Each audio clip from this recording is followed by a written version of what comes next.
अरे gift voucher में अहाँ के टाइम बैंक गिफ्ट वाउचर सेहो दऽ रहल छी। टाइम बैंक गिफ्ट वाउचर की भेलै? देखियो टाइम बैंक मतलब ई एगो अलग तरह के हमर सबके गिफ्ट वाउचर छै, बुझलिए? मतलब देखियो आई के डेट में किनको ला कोनो तरह के समय छै, कनिको समय छै।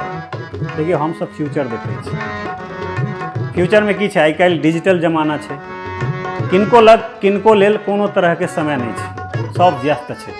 तो एहन समय में जे छै से अहाँ यदि कोनो रिश्तेदार के, कोनो संबंधी के, कुटुम्ब के कनिको समय देबऽ चाहै छियै तो वह जे छै से टाइम बैंक में अहाँ के एकटा अकाउंट हैत। अहाँ के अकाउंट में जे छै से एकटा सर्टेन टाइम क्रेडिट कयल जायत, ओकरा जे छै से अहाँ कतौ यूज कऽ सकै छी। मान लिअ कि अहाँ के 1 महीना ककरो लेल समय नहीं भेट रहल अछि, 1 महीना में अहाँ के ककरो समय देबऽ के अछि तऽ अहाँ जे छै से किछु समय निकालि कऽ हुनका दऽ सकै छी। मतलब अहाँ जे छै समय समय पर अपना फैमिली के समय दऽ सकै छी।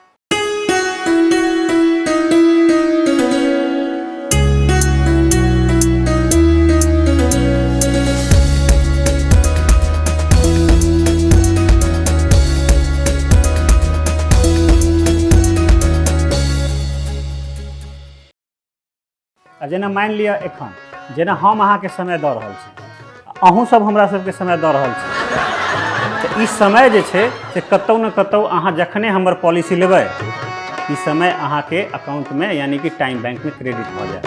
अहाँके समय व्यर्थ नहीं हैत।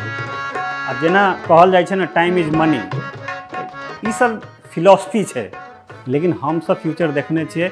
आ जेना अहाँके अकाउंट में पाई क्रेडिट होइए वही तरह से फ्यूचर में जे छै से अहाँके समय क्रेडिट हैत। अहाँके एकटा अकाउंट भऽ जायत, ओहिमे जे छै से अहाँ जतेक समय डालऽ चाहबै ओहिमे क्रेडिट भऽ जायत। आ अपना हिसाब से सुविधानुसार जे छै से जिनका जतेक क्रेडिट ओहिमे से निकालि कऽ देबऽ के अछि, जतेक समय देबऽ के अछि से दियौ। आ ई एग्जिस्टिंग प्लान जे छै से टाइम्स बैंक ऑफ इंडिया के द्वारा चलायल जा रहल छै। आ टाइम्स बैंक ऑफ इंडिया के बहुत रास ब्रांच जे छै से मिथिलो में खुलि रहल छै। अब जेना अहाँ भागलपुर में एकटा ब्रांच, एकटा मुजफ्फरपुर में, एकटा समस्तीपुर में, एकटा शायद अररियो में छै। दरभंगा मधुबनी में छै कि नहीं ब्रांच? दरभंगा में एयरपोर्ट भइए गेल छै, हैं?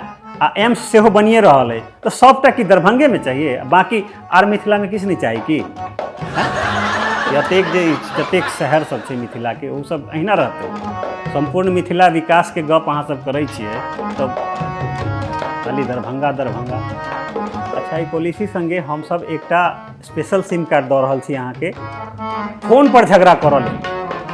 सब झगड़ा करऽ लेल अहाँ देह लऽ कऽ तऽ कतौ नहीं जेबै ना, तऽ ओहि लेल जे छै से अहाँके किछु झगड़ा तऽ फोनो पर करऽ पड़त। तो फोन पर झगड़ा करऽ लेल जे छै से अहाँ सबके ओ स्पेशल सिम कार्ड दऽ रहल छै।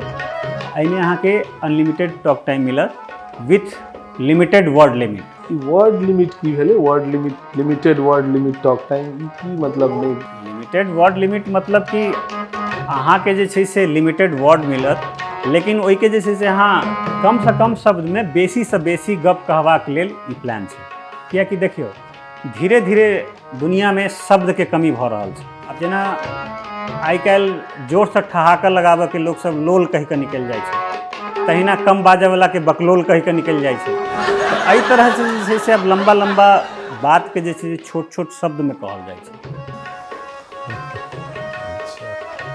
एहि दुआरे अहाँके किछु लिमिटेड वर्ड भेटत, जाहि वर्ड के जे छै से अहाँ एकटा कॉल में खत्म कऽ लिअ या बेर बेर झगड़ा कऽ के खत्म करू, वहाँ पर निर्भर करै।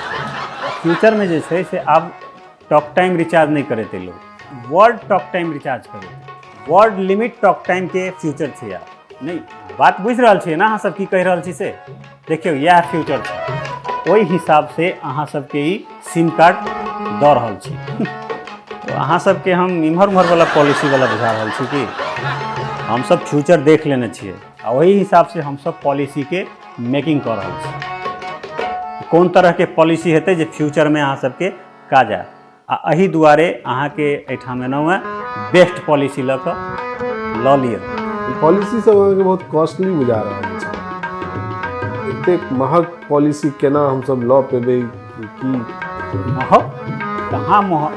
अच्छा छोड़ू भौजी, अहाँ जे छै से हमर बात के जरूर बुझबै। देखियौ एहि पॉलिसी संगे जे छै से हमसब बहुत रास एक्साइटिंग गिफ्ट दै छी, जेना कि मेकअप किट, साड़ी के अनलिमिटेड रेंज, ओहिके बाद जे छै से ज्वेलरीज, प्रेशर कुकर, किचन के बहुत रास सामान, मतलब कि अहाँ सोचि नहि सकै छियै एतेक एक्साइटिंग गिफ्ट सब छै। लेकिन एहि एक्साइटिंग गिफ्ट के लेल भौजी अहाँके 3टा और लोग के एहि पॉलिसी के लेल जोड़ऽ पड़त। 3टा लोग जोड़े वाला या नेटवर्क मार्केटिंग वाला खेल खेला लगे, नहीं ठीक बात नहीं।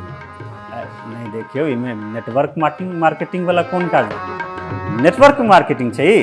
नेटवर्क मार्केटिंग में तो जीवन अशांत हो जाइ छै लोग के। हम तो ई जे पॉलिसी दऽ रहल छियै एहिमे लोग के जीवन में शांति बहाल होइ छै कि नहीं भौजी? ये नेटवर्क मार्केटिंग कहाँ से? हम तो अहाँ सबके जीवन में शांति के एकटा मार्ग बना रहल छी, जैसा कि अहाँ सबके जिंदगी में, अहाँ सबके जीवन में सब किछ बढ़िया ही बढ़िया हुआ, अहाँ सबके रिलेशन पीसफुल हुआ, अहाँ सबके रिलेशन कलरफुल हुआ। शांति तब झगड़ा भेला के बादे न होइ छै। अब अहीं कहियौ, यदि अहाँके मोनक बात अहाँके मोने में रहि जाए तखन अहाँ केहन मोन होइए? मन अशांत भऽ जाइए ने।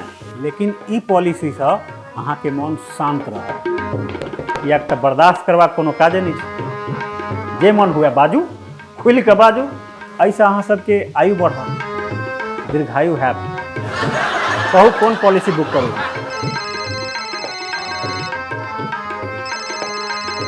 हाँ हेलो,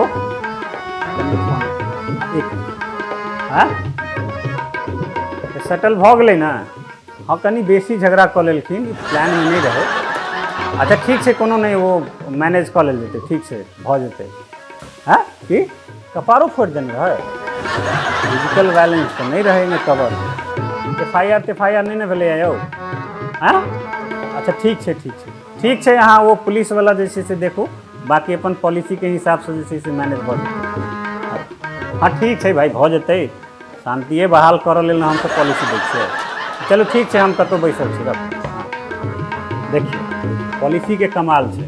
अब देखो झगड़ा भेलन, लेकिन हमरा सबके पॉलिसी में कोनो तरह के फिजिकल वायलेंस नहीं छै, लेकिन वो कपार फोड़ देलखिन। ओना हमरा सबके पॉलिसी में जे छै से फिजिकल वायलेंस कवर नहीं होइ छै, लेकिन ठीक छै, कखनो काल ओहो मैनेज होइ छै, हमसब कवर कऽ लेबै। अब देखबै काल्हि दिन में दुनू गोटे फेरसँ दोस्त भऽ जेथिन। इएह तऽ कमाल छै अपना पॉलिसी के। कोनो तरह के रिलेशन अहाँके खराब हुए कि हम सब रिस्टोर कऽ दै छी। आब अहाँ सब कहू कोन प्लान बुक कयल जाय? यौ ई साउस पुतोह वाला पैकेज पॉलिसी होइ छै, एहि तरह के किछु अछि की? छै, लेकिन कनी महग छै। ओना ई पॉलिसी जे छै से एखन अंडर डेवलपमेंट छै, ट्रायल पॉलिसी छै। लेकिन अहाँ लेल हम कंपनी से गप कऽ सकै छी, किएक तऽ ट्रायल के लेल जे छै से 1-2टा क्लाइंट के देल गेलै है। अहाँ लेल हम जे छै से कनिक डिस्काउंटे रेट में कंपनी से गप कऽ लै छी, अहाँके दिया दै छी। चूँकि एखन प्रमोशन में छै आ ट्रायल बेसिस पर छै, तऽ अहाँके एहि संगे जे छै से एकटा back biting protection guard app सेहो दऽ रहल छै। Back biting policy guard app? ई कोन ऐप भेलै? एहि ऐप के फायदा ई छै जे मानि लिअ अहाँके परिवार में या अहाँके संबंधी कुटुम्ब में कोनो अहाँके पीठ पाछा अहाँके बुराई करैत रहैया, अहाँके खिदांश करैत रहैया, अहूँ करैत हेबै। मतलब ई सब जे छै से ने अहाँके ओहि ऐप के द्वारा पता चलत जे के अहाँके बारे में कतेक बाजल, की सब बाजल। पता चल जाए जे के इनका बारे में के की सोच रहल छै, से केना पता चल जाए? ई कोनो मतलब एकरा तऽ अहाँ किछ देखेबै, केना पता चल जाए के बैक बाइटिंग कऽ रहल छै, के पीठ पीछे की चर्चा कऽ रहल छै, कुचर्च कऽ रहल छै? से तऽ देखबऽ, मतलब हम बुझबै तहन ने जे केना एकर। अतेक बात हम अहाँके नहीं बता सकै छी। अब अहाँ प्लान लिअ, सब चीज़ बतायब, किएक तऽ ऑलरेडी जे छै से हम कंपनी के गाइडलाइन के खिलाफ जाकर बहुत किछु बता चुकल छी। प्लान लिअ, सब चीज़ बतायब, सब चीज़ भेटत, अपने आप पता चल जाता है। ठीक छै तब, लेकिन तैयो अहाँ किछु तऽ देखेबै ना, किछु बिलीव करबै लए तऽ किछु तऽ डेमो देबै, जे जैसा कि हम सब बुझिए बात। अच्छा ठीक छै, अहाँ सब एतेक जिद कऽ रहल छी तऽ ठीक छै, एकटा छोट मोट ब्रीफ डेमो हम दऽ दै छी।